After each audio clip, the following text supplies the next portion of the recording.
Maka kemudian perlakukanlah orang lain dengan baik. Sebagaimana antum ingin diperlakukan baik sama orang. Kalau antum nggak ingin dihujat kehormatannya, jangan menghujat orang. Kadang-kadang kita ini kayak koboi lesannya. Baru ngaji sekali 2 kali, Masya Allah. Setiap orang jadi salah menurut lesan kita. Padahal bahasa Arabnya saja masih hada hadihi. Membedakan antara ikhfa syafawi sama ikhfa saja tidak ngerti. Tapi Masya Allah, lesannya Masya Allah liar. Lebih liar daripada ilmunya. Sejak kapan ilmu itu menjadikan kita menjadi orang yang menghujat orang lain? Ikhwan, antum takut sama riba, dosa yang paling ringan, berzina dengan ibu. Tapi antum tahu dosa yang paling berat dari riba? Yaitu menjatuhkan kehormatan seorang mukmin. Siapapun mereka punya hak untuk dihormati dan diberikan petunjuk.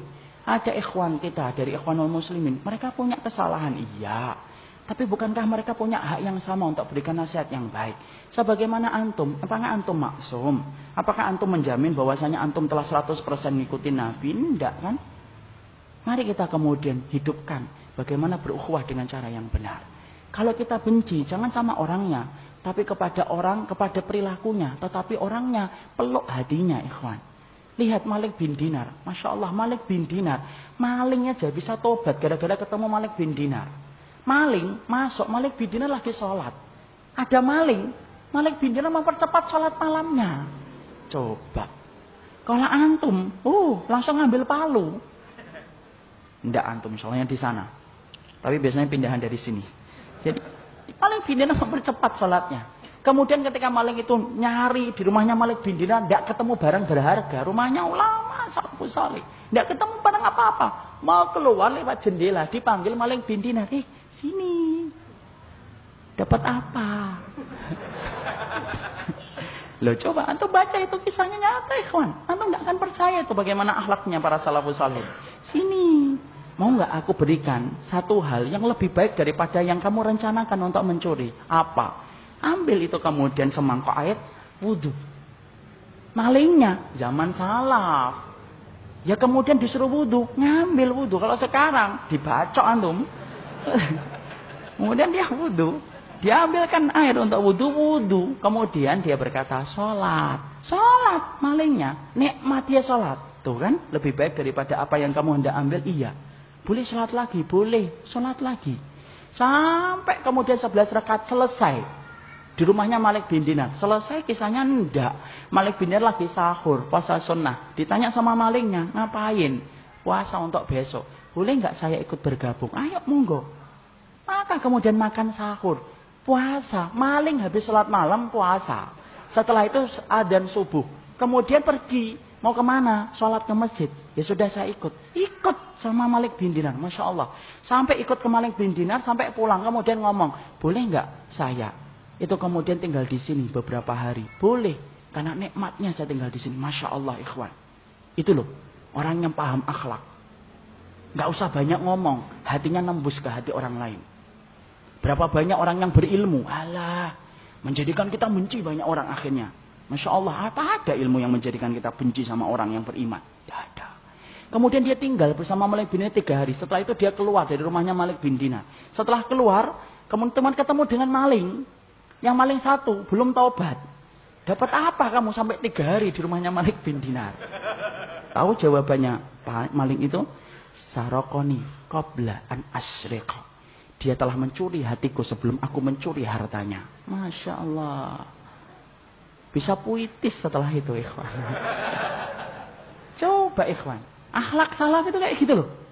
Coba kita lihat Hasan al-Basri. Rumahnya tertetesi dengan kotoran rumahnya, rumah tetangganya, Yahudi. 11 tahun ikhwan. Setelah itu kemudian dia ketika dalam keadaan sakit dikunjungin oleh tetangganya Yahudi. Lalu kemudian tetangganya Yahudi berkata, loh ini apa ini? Air. Kok bau? Iya air kotoran itu. Dari mana? Dari rumahmu. Coba. Loh sudah berapa tahun? 11 tahun. Loh kenapa nggak ngomong? Aku sungkan bicara sama dirimu. Yahudi itu langsung masuk Islam, ikhwan. Lihat lagi Amr bin As. Ketika kemudian secara khilaf beliau ngambil harta seorang Yahudi. Kemudian akhirnya pergi orang tua Yahudi itu ke Madinah. Bertemu dengan siapa?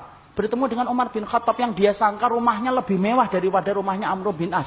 Tapi apalah daya, justru dia mendapati Umar bin Khattab itu tidur di bawah pohon. Dia cerita unek-unek, Amr bin As ngambil tanah saya untuk dibangun istana. Perhatikan, Umar bin Khattab ngambil tulang, digaris dengan pedangnya, bawa, tunjukkan sama Amr bin As. Yahudi itu mikir, ya Allah, dari Mesir ke Madinah cuma dapat tulang. Coba dapat apa kita? Pulang dia ke Mesir, ditunjukkan itu kepada Amr bin As. Masya Allah. Lihat bagaimana ketegasan akhlaknya Umar bin Khattab membuat Amr bin As gemeter dan akhirnya menyerahkan kembali tanah itu kepada Yahudi sampai Yahudi itu masuk Islam. Ini akhlak salaf, ikhwan. Orang mempelajari manhaj salaf seminggu selesai. Bisa. Kalau antum pintar hafalnya. Tapi kalau antum anaba hafal at-takbir lupa, ini 2 bulan biasanya. Tapi kalau antum pintar hafalannya, seminggu 2 minggu selesai antum mempelajari kitab akidah. Tapi mempelajari akhlak salaf itu seumur hidup. Dan ini yang hilang. Kan ana sering ngomong, kalau kita dibenci karena kebenaran, anugerah. Antum difitnah, antum digibahi karena antum mempunyai keyakinan atas dasar ilmu. Syukur antum. Karena apa? Allah sedang ngirimkan penghapus dosa-dosa antum. Tapi kalau antum dibenci karena kebenaran, syukur. Tapi kalau antum dibenci karena akhlak, itu musibah. Tidak ada akhlak salaf yang dibenci. Tidak ada ulama salaf yang dibenci karena akhlak. Ada nggak seorang alim yang kemudian diperintahkan bagi kita membenci? Ada.